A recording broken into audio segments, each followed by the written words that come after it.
Le 5e jour, toujours grâce au mouton, ce secret de la vie du petit prince me fut révélé, et il me demanda avec brusquerie, sans préambule, comme le fruit d'un problème longtemps médité en silence. Un mouton, s'il mange les arbustes, il mange aussi les fleurs? Un mouton mange tout ce qu'il rencontre, même les fleurs qui ont des épines? Oui, même les fleurs qui ont des épines. Alors les épines, à quoi servent-elles? Je ne le savais pas. J'étais alors très occupée à essayer de dévisser un boulon trop serré de mon moteur. J'étais très soucieux car ma panne commençait de m'apparaître comme très grave et l'eau à boire qui s'épuisait me faisait craindre le pire. Les épines, à quoi servent-elles? Le petit prince ne renonçait jamais à une question une fois qu'elle l'avait posée. J'étais irritée par mon boulon et je répondis n'importe quoi. Les épines, ça ne sert à rien, c'est de la pure méchanceté de la part des fleurs. Mais après un silence, il me lança avec une sorte de rancune. Je ne te crois pas, les fleurs sont faibles, elles sont naïves, elles se rassurent comme elles peuvent, elles se croient terribles avec leurs épines. Je ne répondis rien. À cet instant-là, je me disais, si ce boulon résiste encore, je le ferai sauter d'un coup de marteau. Le petit prince dérangea de nouveau mes réflexions. Et tu crois, toi, que les fleurs... Mais non, je crois rien. J'ai répondu n'importe quoi. Je m'occupe, moi, des choses sérieuses. Il me regarda stupéfait. Des choses sérieuses? Il me voyait, mon marteau à la main et les doigts noirs de cambouis, penché sur un objet qui lui semblait très laid. Tu parles comme les grandes personnes. Ça me fit un peu honte, mais impitoyable, il ajouta. Tu confonds tout, tu mélanges tout. Il était vraiment très irrité. Il secouait au vent des cheveux tout dorés. Je connais une planète où il y a un monsieur cramoisi. Il n'a jamais respiré une fleur. Il n'a jamais regardé une étoile. Il n'a jamais aimé personne. Il n'a jamais rien fait d'autre que des additions. Et toute la journée, il répète comme toi. Je suis un homme sérieux. Je suis un homme sérieux. Et ça le fait très gonfler d'orgueil. Mais ce n'est pas un homme, c'est un champignon. Un quoi? Un champignon. Le petit prince était maintenant tout pâle de colère. Il y a des millions d'années que les fleurs fabriquent des épines.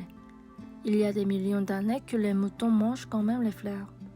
Et ce n'est pas sérieux de chercher à comprendre pourquoi elles se donnent tant de mal pour se fabriquer des épines qui ne servent jamais à rien.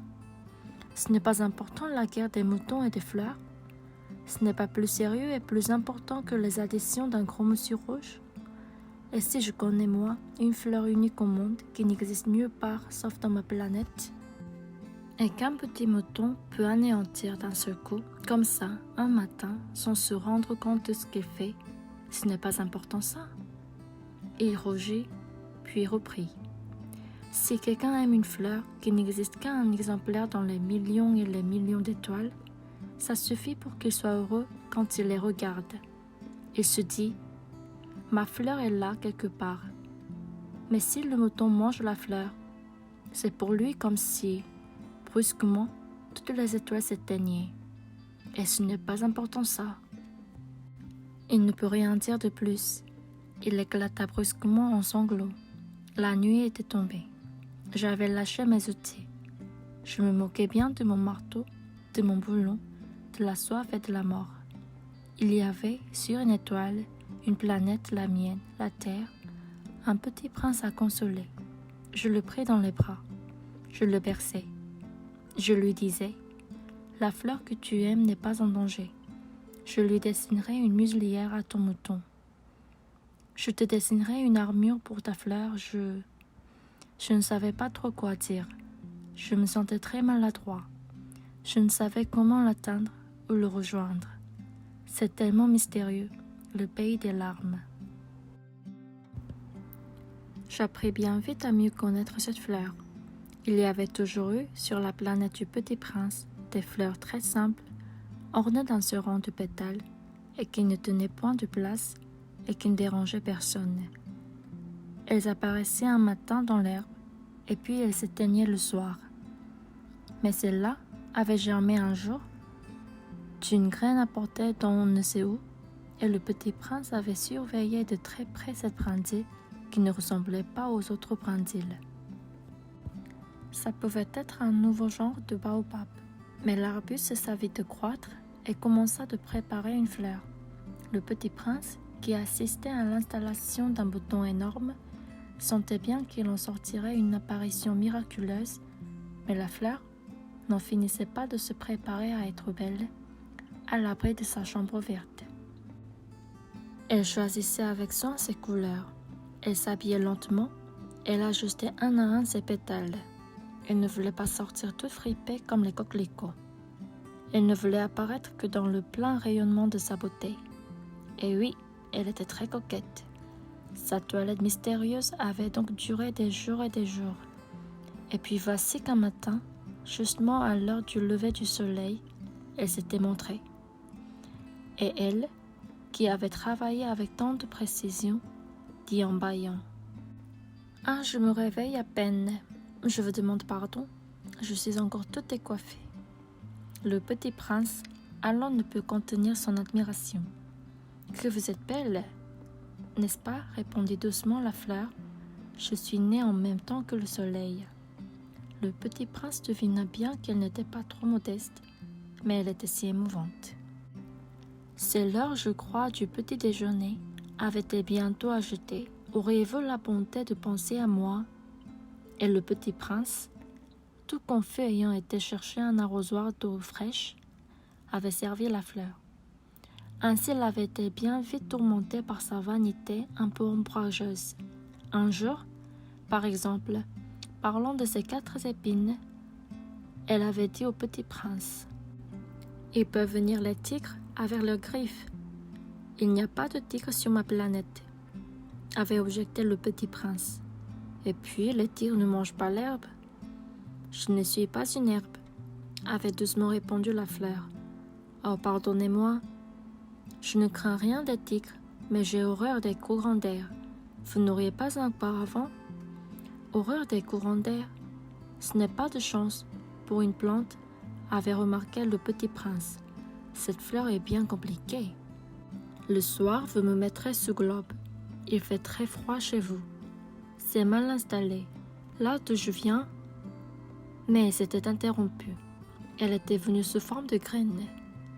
Elle n'avait rien pu connaître des autres mondes. Humiliée de s'être laissée surprendre à préparer un mensonge aussi naïf, elle avait toussé 2 ou 3 fois pour mettre le petit prince dans son tort. Ce paravent, j'allais le chercher, mais vous me parliez. Alors elle avait forcé sa toux pour lui infliger quand même des remords. Ainsi le petit prince, malgré la bonne volonté de son amour, avait vite douté d'elle. Il avait pris au sérieux des mots sans importance et était devenu très malheureux. « J'aurais dû ne pas l'écouter, » me confia-t-il un jour. « Il ne faut jamais écouter les fleurs, il faut les regarder et les respirer. » La mienne embaumait ma planète, mais je ne savais pas m'en réjouir. Cette histoire de griffes qui m'avait tellement agacée eut dû m'attendrir. Il me confia encore. Je n'ai alors rien su comprendre.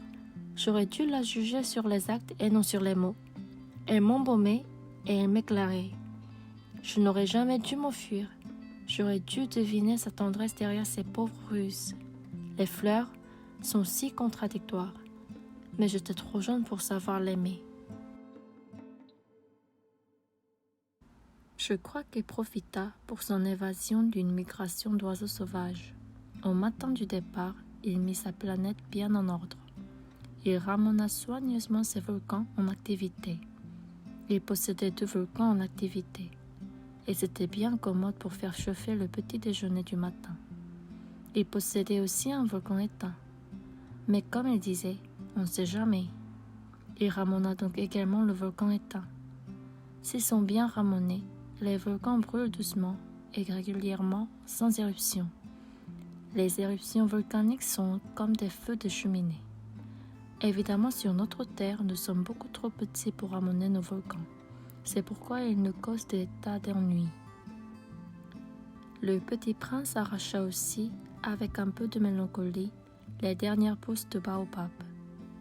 Il croyait ne jamais devoir revenir. Mais tous ces travaux familiers lui parurent, ce matin-là, extrêmement doux. Et quand il arrosa une dernière fois la fleur, et se prépara à la mettre à l'abri sous son globe, il se découvrit l'envie de pleurer. « Adieu » dit-il à la fleur, mais elle ne lui répondit pas. « Adieu » répéta-t-il.